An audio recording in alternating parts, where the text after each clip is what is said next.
পানি দিয়ে তারপরে যাই গোশটা আরো সিদ্ধ হবে। আসসালামু আলাইকুম। আজকে রেসিপি হলো এই যে গরুর গোশত দেখছেন নি? গরুর গোশত কিভাবে আমরা ফাঁকাই খাই, শুধু পাশে থাকবেন। আর দেশে তো গরুর গোশত খাওয়া যায় না ভাই, আগুন আর আগুন। তো সবাই পাশে থাকুন, দেখুন গরুর গোশতটা কিভাবে আমরা খাইতে আছি।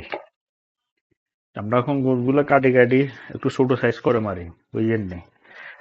তো ছোট সাইজ করার পরে পরে ময় মশলা, পেঁয়াজ, আদা, রসুন কিভাবে দিই, কতটুকু দিই, কিভাবে পাকাই, আপনারা দেখলে আপনারা এভাবে পাকাবেন। তো যারা প্রবাসে আছেন, আপনারা যদি এভাবে গোছগুলো ফাঁকান, আমি কিভাবে ফাঁকাইতেছি, তাহলে অনেক খাইতে সুস্বাদু হবে।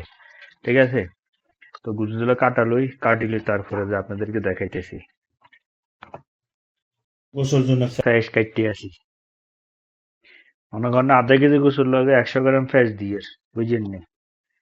এটাই হলো আমাদের সবার জীবন আরে ভাই। এই যে বাজে রাঁধি খাইতে হয়, কিচ্ছু করার নাই।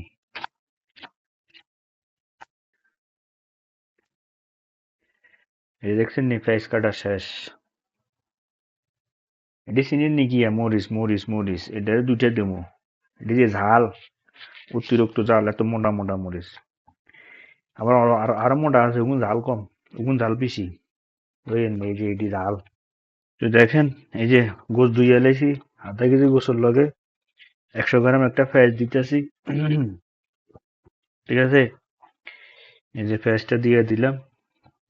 তবে হাতে মাখা মাংস পেলে খুব ভালো হয়, খুব সুন্দর হয়। বুঝে আসেন? এই যে দিয়ে দিলাম।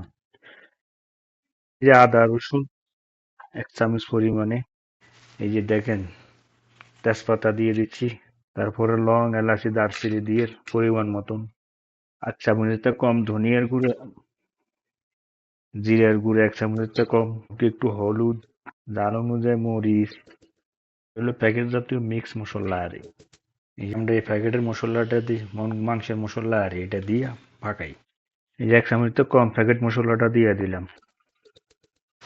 পরিমাণ মতন লবণ দিয়ে দিচ্ছি একবারে। একটু টেস্টের জন্য গুঁড়া দুধের গুঁড়া দিচ্ছি 1 চামচ। টমেটোর সস দিয়ে দিচ্ছি। দিচ্ছি একটু সর্ষের তেল।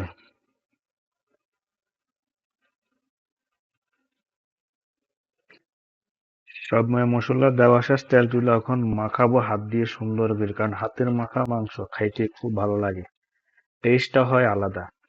তো দেখছেন তো আপনারা কি কি মশলা দিয়ে আমরা মাংসগুলা চুলে বইতেছি, শেষ হওয়ার পর্যন্ত যখন হইব তখন পর্যন্ত দেখাবো আপনাদেরকে।